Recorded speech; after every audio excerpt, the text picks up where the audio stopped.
Atenção, vascaínos, é vasculhada! Tudo! Como é que é, Casaca, casaca, casaca, casaca, casaca! A turma é boa, é mesmo da fusaca!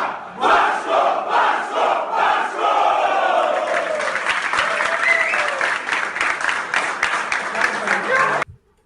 Olá, seja mais uma vez muito bem-vindo, você vascaíno, aqui no canal do Vasco Eterno.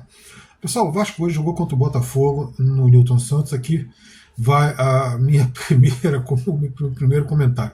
No pré-jogo aí que eu joguei ontem na rede, eu disse que o mando de campo seria do Vasco. Me enganei. Eu jurava que eu tinha visto o Vasco faria mando de campo contra o Flamengo e contra o Botafogo e que só o Fluminense teria o mando de campo. Mas eu me enganei realmente. Então, mando de campo do Botafogo e o jogo foi na casa do Botafogo.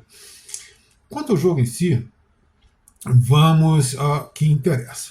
O Vasco começou o jogo meio devagar. Mas eu sou obrigado a... Porque, veja bem, eu assisti o jogo e ouvi a narração pelo canal Atenção Vascaínos. Então, no intervalo, eu também escutei os comentários do Jean Faísca.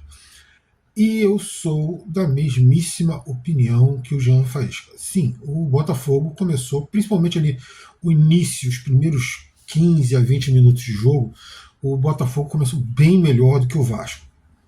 Tanto que fez um gol que foi anulado. Eu já falei que eu não sou muito a favor dessas anulações. Para mim, o impedimento tem que ser impedimento realmente. O cara tá à frente ali, um negócio de um ombro. Eles estão fazendo isso. Eu acho que tem que ser para todos. Se vai fazer ponto, tem que fazer para todos. Mas eu não sou muito a favor. Eu acho que a questão do VAR é para evitar aqueles erros de marcação gritantes demais.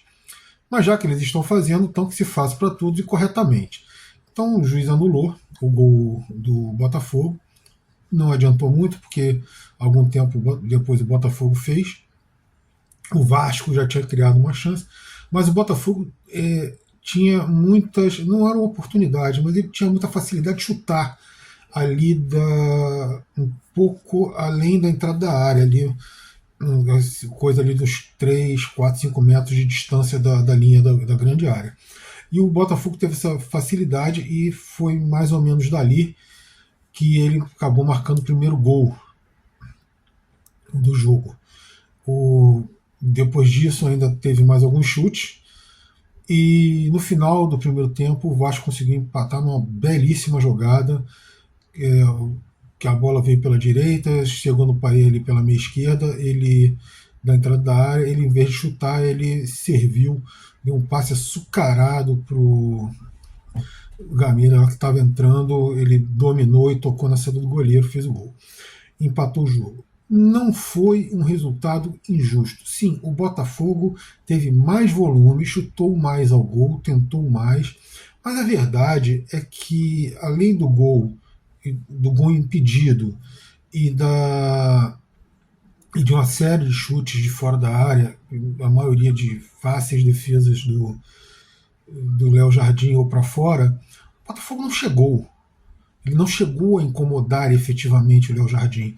Inclusive, fora isso aí, as duas bolas que o Botafogo teve de chance foram falhas do Léo Jardim. Primeiro tempo, ele pipocou ali em duas bolas e acabou tendo as falhas. Segundo tempo foi meio atípico, porque o Vasco logo no iniciozinho faz o segundo gol. Uma bola muito bem tocada ali, uma trama pela esquerda. O David deixou o Piton meio que na cara do gol. Um lance que normalmente o lateral bate para a área, né, ou tenta um cruzamento, um passe dentro da área. O Piton não. O Piton meteu ali com o lado externo do pé, meio de biquinho também, e fez um segundo gol, um belo gol, por sinal, não só pelo arremate do Piton, como pela jogada em si.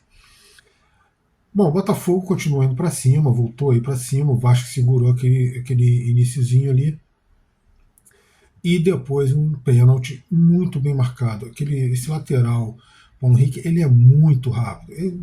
Assim, um cracaço de bola ele não é, mas ele é um bom jogador, tem uma técnica bastante boa, né, acima da média, não é aquele jogador ruim de bola. Ele ia muito rápido. O jogador do Botafogo dominou meio mal, ele veio em alta velocidade, conseguiu pegar a bola, tomar a bola espirrou para a direita, o jogador do Botafogo se apavorou, né, tentou fazer a falta no primeiro momento, não conseguiu, o jogador do Vasco, o Paulo Henrique, passou por ele, aí já dentro da área ele é agarrado, ele agarra. O jogador do Botafogo tentou o choque para derrubar o Paulo Henrique fora da área, ainda não conseguiu. O Paulo Henrique já estava dentro da área quando foi agarrado, e aí sim caiu, não teve condição de continuar na jogada. O juiz marcou muito bem o pênalti.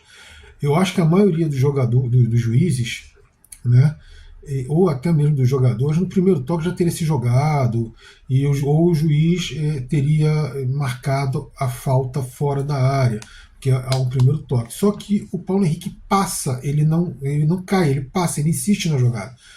Aí o agarrão vem dentro da área, e aí foi pênalti, não teve jeito. O Veguete bateu muito bem, o Gatito, que é um conhecido pegador de pênalti, nem viu a bola, foi para um lado, a bola para o outro, o 3-1. Deu muita tranquilidade ao Vasco, o Botafogo se desesperou, e eu já falei que esse é um problema desse time do Botafogo, eles se desesperam, eles entram em pânico, e aí começou o festival. O jogo já estava bem disputado fisicamente, o time do Botafogo se desesperou, abriu a caixa de ferramenta e começou a bater. Aí corretamente o Ramon Dias começou a tirar as peças mais importantes do Vasco para evitar contusões desnecessárias, né? De qualquer forma, nós ainda tivemos o quarto gol do Vasco, o Capasso, que tinha entrado no lugar do Paulo Henrique, ele fez um cruzamento, o Veguete, mais uma vez ele conseguiu tocar, a bola bateu no travessão nas costas do Gatito Fernandes e entrou. Azar do goleiro do Botafogo, não foi a primeira vez que eu vi ele tomar um gol assim, com a bola batendo nas costas dele e entrando. Ele é um ótimo goleiro, mas não teve jeito, a bola foi lá pro fundo, mais uma vez ele servindo ali de tabelinha para escorar essa bola para dentro. E depois o Vasco começou aí realmente eu achei que o Vasco começou a abusar. Não no sentido de humilhar o Botafogo, mas alguns jogadores começaram meio que de firula, relaxaram demais em campo, e o Botafogo acabou fazendo o segundo gol, o Eduardo, um golaço de bicicleta. O Jardim não tinha nada para fazer naquele gol, como não teve nada para fazer no primeiro gol também. Esse aí foi o resumo dos gols da partida. De qualquer forma, o Botafogo foi muito bem no segundo tempo também. O Léo Jardim fez pelo menos umas 3 grandes defesas no primeiro tempo. Desculpem, no segundo tempo. Umas 3 grandes defesas no segundo tempo. Ou seja, o Botafogo chegou assim como o Vasco chegou. Mas como sempre acontece nessas goleadas de clássico, normalmente não há um massacre de um time sobre o outro. O que há é um aproveitamento acima do normal das chances criadas. O Vasco criou ali hoje umas 6 ou 7 oportunidades, fez 4. O Botafogo criou umas 6 ou 7 oportunidades, fez 1. Né? Aquele aproveitamento normal que se vê no jogo, você cria 5, 6 oportunidades e faz um gol, foi o normal do Botafogo. Quem saiu um pouquinho da curva hoje foi o Vasco. Não que o Vasco não tenha merecido a vitória, porque como eu sempre falo, futebol merece ganhar quem faz os gols. O negócio é porque eu fiquei 90 minutos com a bola no pé, você só ficou 2. Não interessa. O futebol não é o esporte de quem fica mais tempo com a bola no pé, é de quem faz mais gols. O Vasco criou as oportunidades e fez os gols, matou o jogo. O Botafogo, não. O Botafogo perdeu algumas oportunidades excelentes. E a verdade é a seguinte: a maioria das boas oportunidades do Botafogo foram de chutes de fora da área. O Botafogo teve muita dificuldade de entrar na área do Vasco. Então o Vasco mereceu a vitória. As oportunidades do Vasco foram melhores e mais bem aproveitadas. É isso, pessoal. Agora o Vasco está em terceiro na classificação do Campeonato Carioca. eu acredito que eles venham a se classificar para as semifinais. Como eu falei, se o Vasco passar do Botafogo domingo, é bem possível que se classifique, mas, como eu falei também, numa terceira ou quarta posição, o que não dá mando de campo nas semifinais. Ou seja, se a ideia era tirar a transmissão do SBT, eles conseguiram. Se não era, fico dito pelo não dito. Mas a verdade é que o Vasco não está liderando agora o campeonato, ou pelo menos ali disputando a liderança diretamente, por causa de 3 partidas aí que foram absurdas, com algumas marcações completamente equivocadas da arbitragem. Os 5 pontos que nos tiraram nos jogos contra Bangu e o próprio Nova Iguaçu, que está ali também no G4, e os 2 pontos. Bom, não sei nem se o Nova Iguaçu está no G4, mas os 2 pontos que também nos tiraram do Fluminense. São 7 pontos. O Vasco agora tem 16, com 7 pontos estaria já classificado para as semifinais e praticamente, ou a um empate das semifinais, mas provavelmente liderando o campeonato.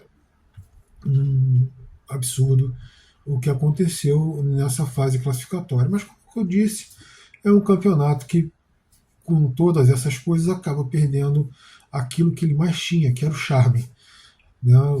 Durante muitos anos, o mote do Campeonato Carioca, que era o campeonato mais charmoso do Brasil, mas um campeonato onde acontece essas coisas de forma tão gritante, perde. E eu não estou dizendo aqui que é armação, estou dizendo que foram erros graves. E assim, o mais prejudicado para variar o Vasco. Né? Então, assim, quando acontece isso no campeonato, ele perde o charme, porque isso não aconteceu uma ou 2 vezes, isso acontece há muito tempo. Antigamente você tinha mais dificuldade de observar esses problemas. Hoje em dia está mais claro o que acontece. Valeu, pessoal. Vascaíno, muito obrigado pela presença de vocês aqui. Até o nosso próximo vídeo e que o Vascão possa ter uma boa vitória contra o Volta Redonda, nosso próximo adversário. Valeu.